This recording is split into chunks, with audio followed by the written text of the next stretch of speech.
Imagine the feeling of being born, and as soon as you're born, you're ordered along with your brothers to attack a group of what you can only assume to be the enemy of your father. And once you attack them, you fight them, you defeat a few of them. This boy transcends power like you've never seen, and in a blink of an eye, he kills all your relatives, and soon after that, he kills your father. Sounds like a pretty dope origin story, right? Well, this is the story of Cell Blue. Now, the concept of Cell Blue has been told through fan theories and fan stories.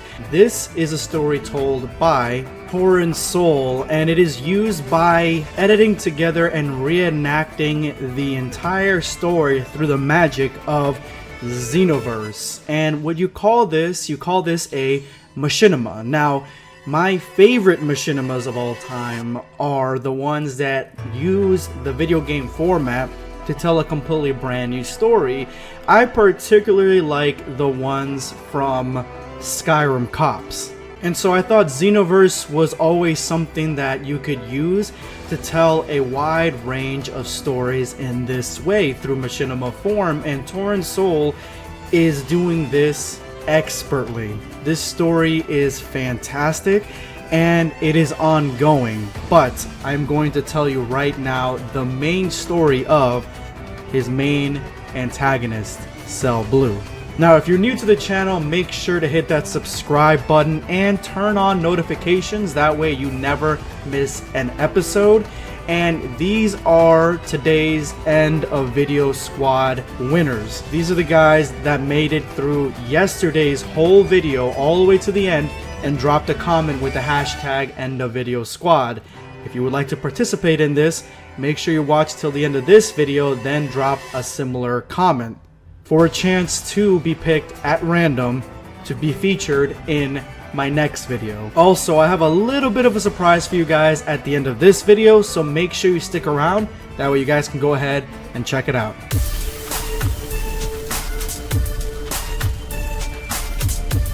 Prepare yourself, Dan Saiyan. The story begins with a surviving Cell Jr., and he is all alone after the fight with Cell. He has miraculously survived, and this is the concept of the Cell Blue theory / story arcs. Now, he is approached by a divine being called Anki, and as to this point in the story, we don't know who Anki is or what his motivations are, besides the fact that he would like to seemingly adopt this last Cell Jr., who we're going to be calling Cell Blue for the duration of this video, and give him unlimited power, untap all the power within his body, so that way he can transform into something more.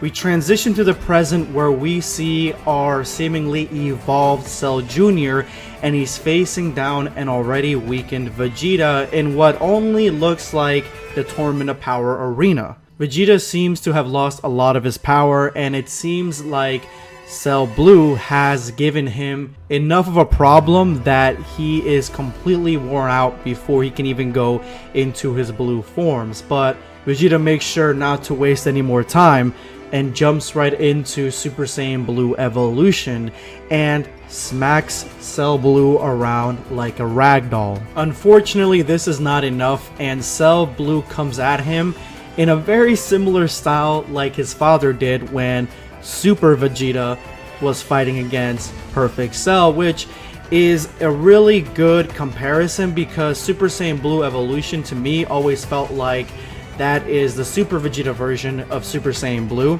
and you're fighting against Cell. So I just love this little transition right here. It's just so well edited. I love it. This is another cool transition. Cell Blue is about to destroy Vegeta. He even tells him, say hi to my father, like, you know, Vegeta's gonna go to hell and see Cell there, which more likely that's a place where Vegeta would go. And then a Kamehameha wave comes and blocks the finishing move, and we get Goku entering the arena.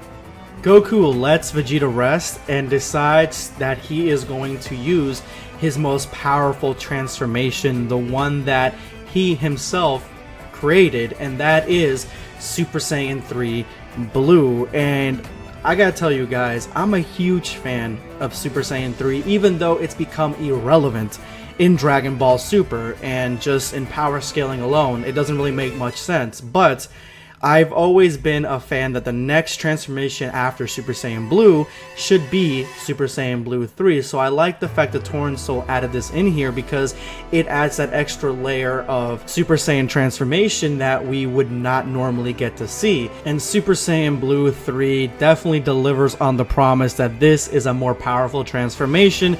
Even Cell Blue mentions that this is stronger than what Vegeta just produced. Guys, remember when you used to fight an opponent in Dragon Ball Z, but if you were so much weaker than him, then you would just be bouncing off of him when you were attacking him, like your attacks wouldn't really do anything? Well, the complete opposite is happening here, because these transformations that Goku and Vegeta are attacking Cell Blue with are bouncing him around the entire arena. Obviously, this is due to Dragon Ball Xenoverse 2's game style and physics, but because Cell Blue is so much more powerful, these transformations should be bouncing right off of him, because Super Saiyan Blue 3 does nothing. They finally realize that the only real way to take down Cell Blue is through fusion, which seems to be the case nowadays. That's going to be the real multiplier that's going to give you the edge. But Vegeta is not there yet. Vegeta needs to gather more strength, similar to the situation where Goku was in Super Saiyan 3.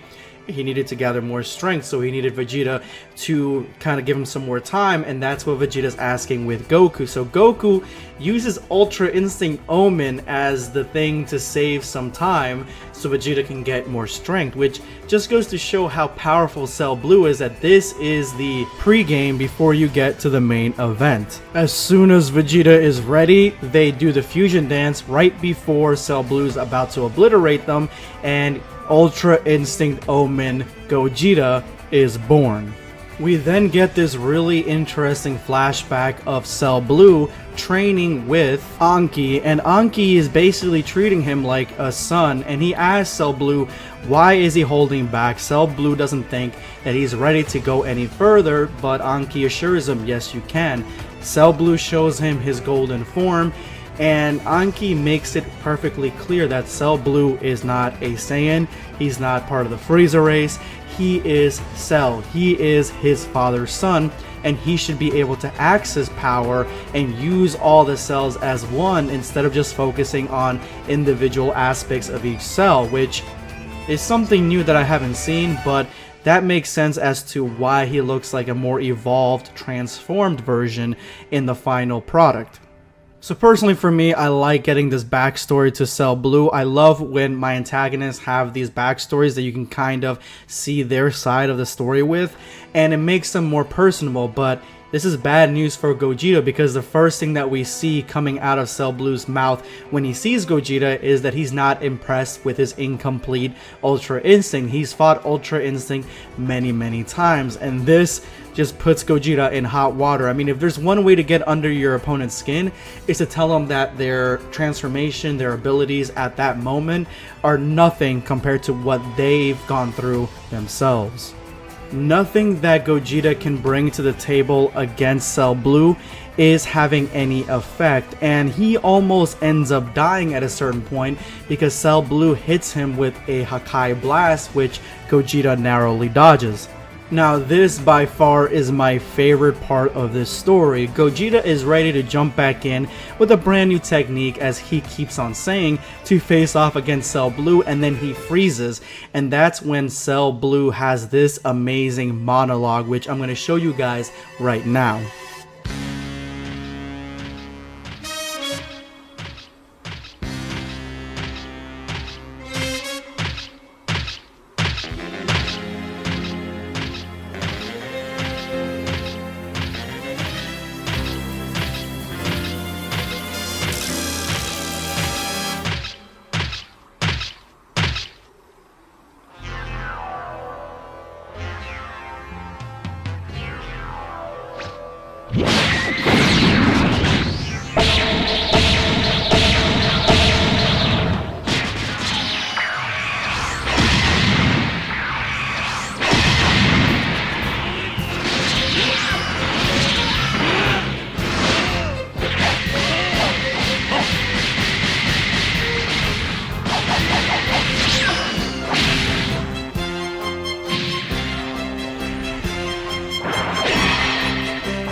Gogeta tries one last-ditch effort to use Kaioken with Ultra Instinct, but I don't see how that would make Ultra Instinct far more powerful than what it normally would be, seeing as how Kaioken is going to enhance your physical abilities and your key abilities, but reaction time and the way Ultra Instinct works, I don't see it meshing very well with Kaioken. Either way, it doesn't do much. And this is where Cell Blue goes in even more of his power and unleashes a new transformation that creates a black Cell Blue. So, Cell Black? That sounds pretty cool. So Cell Black explains to Goku and Vegeta, who at this point have defused, that he is using the power from a God Void, and this is actually a storyline that's been going around Torrensoul's channel, so you can go ahead and check out some of the videos right here. But yeah, basically this is like a Zeno styled storyline, ongoing storyline, so go ahead and check him out. I'm gonna leave a link to his channel in the description below so you can go ahead and see him for yourselves. But this power that he's channeling is all coming from this God Void that basically breeds and inhabits all the power in the universe. And after this explanation, this is where the story ends. And there is a part 3 out there, and I will cover that in the future.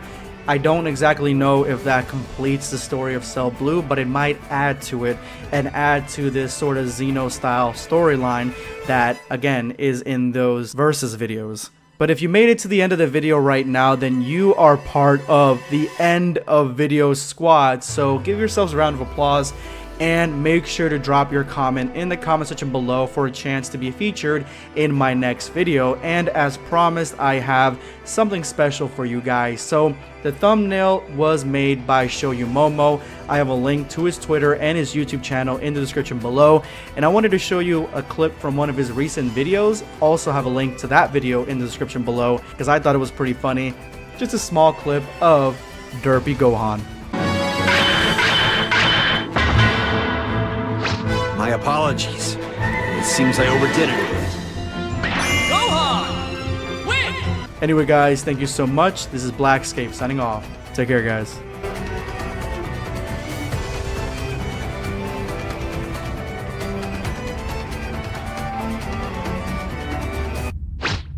Subscribe for more content. Or perish.